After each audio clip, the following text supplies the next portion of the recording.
যে ফিডব্যাক পেয়েছি তাতে সন্তুষ্ট নই আমরা। একটা নতুন করে আশ্বাস দিচ্ছে এবং সেই আশ্বাসের কোনো বাস্তবায়ন আমরা দেখতে পাই না। এই চক্রান্তটা আসলে ডাকসুকে পিছিয়ে দেওয়ার চক্রান্ত। আবারও গণ আন্দোলন গড়ে তুলে আমাদের যে কাঙ্ক্ষিত ডাকসু, সেই ডাকসু আমরা আদায় করে নিব। আমরা আন্দোলন করতে চাই না, কিন্তু আমাদেরকে আন্দোলন করতে বাধ্য করবে না। পুরোনো যে ফেসিবাদী রাজনৈতিক কাঠামো, সেই কাঠামোর মধ্য দিয়ে করে আবারও শিক্ষার্থীদের উপর চেয়ে বসতে পারে। এসেছিলাম আমরা বিশ্ববিদ্যালয় প্রশাসনের কাছে বারবার এসেছি। আমরা ফরমালি দাবি জানিয়েছি, ইনফরমালি জানিয়েছি, লিখিত জানিয়েছি এবং মৌখিকভাবে জানিয়েছি, অনলাইনে জানিয়েছি, অফলাইনে জানিয়েছি, সকলভাবে দাবি জানিয়েছি আমরা।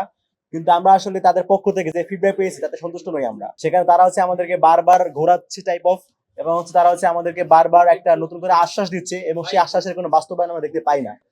সো আর এরই ধারাবাহিকতায় আপনারা জানেন যে আমরা কিন্তু এর পূর্বে একটা মাঠ পর্যায়ে আন্দোলনে নেমেছিলাম, কিন্তু তখন আমাদেরকে আশ্বাস দেওয়া হয়েছিল, সেটা কোনো বাস্তবায়ন দেখতে না পেয়ে আজকে আমরা আবার এসেছি। শুধু আমরাই না, আপনারা জানেন এই মুহূর্তে ক্যাম্পাসে সচেতন প্রত্যেকটা শিক্ষার্থী মহল তারা ডাকসু চাচ্ছে।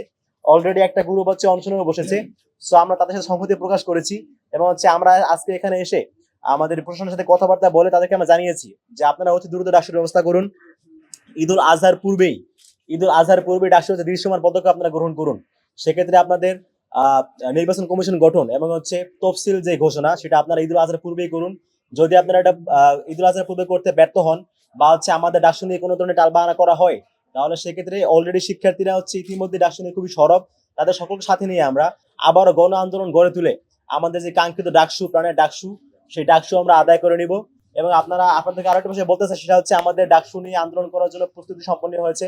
আমরা খুব দ্রুতই ডাকসুর দাবিতে, যদি ডাকসু দেয়া না হয় ফরমালি আমাদেরকে, তাহলে আমরা ডাকসুর দাবিতে খুব শীঘ্রই আমরা গণ আন্দোলনে ডাক দিব এবং সকল শিক্ষার্থীদের সাথে, হতে পারে সেটা 2-1 দিনের ভিতরে হতে পারে, অথবা আরো খুব কম সময়ের ভিতরে, হয়তো 2-1 দিন আমরা ঢাবির সকল শিক্ষার্থীদের সাথে নিয়ে আবারও আমাদের একটা গণ আন্দোলন গড়ে তুলে আমাদের ঢাবির সকল শিক্ষার্থীদের প্রাণের দাবি ডাকসুকে আমরা আদায় করে নিব। এর বাইরে আপনারা জানেন খুব সম্প্রতি একটা আলাপ চাউর হয়েছে যে সাম্যবাই হত্যার পর থেকে, যে এটা সাম্যবাই হত্যা, এটাকে কেন্দ্র করে যে নিরাপত্তা সৃষ্টি হয়েছে, সেটাকে ডাকসুর মুখোমুখি করে দেওয়া হচ্ছে।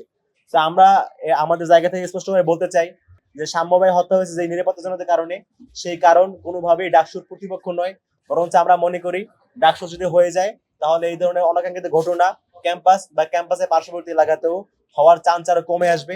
আমরা খুব দ্রুত সাম্যবাই হত্যার বিচার দাবি করছি এবং এর সাথে জড়িত যারাই রয়েছে প্রত্যক্ষভাবে পরোক্ষভাবে এবং এর সাথে মদতদাতা, প্রত্যেককে তদন্ত সাপেক্ষে খুবই দ্রুত বিচারের মুখোমুখি করার দাবি জানাচ্ছি। আজহার ছুটি শুরু হওয়ার পূর্বেই তফসিল ঘোষণা করতে হবে, এই দুটোর দাবি আমরা শক্ত ভাষায় জানিয়েছি এবং আমরা এটাও জানিয়েছি যে আমরা আন্দোলন করতে চাই না, কিন্তু আমাদেরকে আন্দোলন করতে বাধ্য করবেন না। আপনারা যদি ডাকসু নির্বাচনের জন্য নির্বাচন কমিশন গঠনের ক্ষেত্রে টালবাহানা করেন, তাহলে আমরা কিন্তু আপনাদের বিরুদ্ধে রাজপথে নেমে আসতে বাধ্য হব। সে বিষয়ে আমরা শক্ত ভাষায় জানিয়েছি। তারা বলেছেন যে তারা তাদের প্রশাসনিক বডিতে আলাপ আলোচনা করে একটা সুষ্ঠু সমাধান আমাদেরকে দেওয়ার চেষ্টা করবেন। যদি সেটা আমরা না পাই, তাহলে 2-1 দিনের ভিতরে আমাদের আন্দোলনে নেমে আসা লাগতে পারে। করার চেষ্টা অনেকেই করছে, আপনারা খুব ভালো মতোই জানেন। এবং এর সাথে আমরা সরাসরি নাম বলবো না, তবে আপনারা দেখেছেন যে কয়েকদিন পূর্বে সাম্যবাই হত্যার পর থেকে এটাকে ডাকসুর মুখোমুখি করে দেওয়ার চক্রান্ত হচ্ছে আর কি। কিন্তু আমরা মনে করি এই চক্রান্তটা আসলে ডাকসুকে পিছিয়ে দেওয়ার চক্রান্ত। এবং একটা বিষয় আরেকটু বলতে চাই, সেটা যে গোষ্ঠী এই চক্রান্তটা করছে, তারা একদম শুরুর থেকেই, অভ্যুত্থানের পর থেকেই যাতে ডাকসু না হয় সেই চক্রান্ত তারা করে আসছিল। সে একই গোষ্ঠী নতুন কায়দায় আবারও চক্রান্ত করছে। ডাকসু না হলে তাদের কি সুবিধা এটা তারা খুব ভালো মতো জানে। তবে আমাদের কাছে মনে হচ্ছে যে ডাকসু হলে যে ক্যাম্পাসে শিক্ষার্থীদের অধিকার, শিক্ষার্থীরা এই কথা বলতে পারবে, এটা তারা চাচ্ছে না। হয়তোবা তারা চাচ্ছে যে শিক্ষার্থীদেরকে জিম্মি করে একটা নয়া রাজনৈতিক বন্দোবস্ত তাদের ভাষায় আর কি, সেটা তারা চাচ্ছে হয়তোবা। কিন্তু আমরা চাই ডাকসু হওয়ার মাধ্যমে যাতে শিক্ষার্থীদের নির্বাচিত প্রতিনিধিরা শিক্ষার্থীদের ভালো মতো কথাবার্তা বলতে পারে, শিক্ষার্থীদের জন্য কাজ করতে পারে, আমরা সেটা চাই। তবে যারা ডাকসু চায় না, হয়তোবা তারা চায় যে নির্বাচিত প্রতিনিধি না এসে একটা পুরোনো যে ফেসিবাদী রাজনৈতিক কাঠামো, সেই কাঠামোর মধ্য দিয়ে হয়তোবা তারা নতুন করে আবারও শিক্ষার্থীদের উপর চেয়ে বসতে পারে।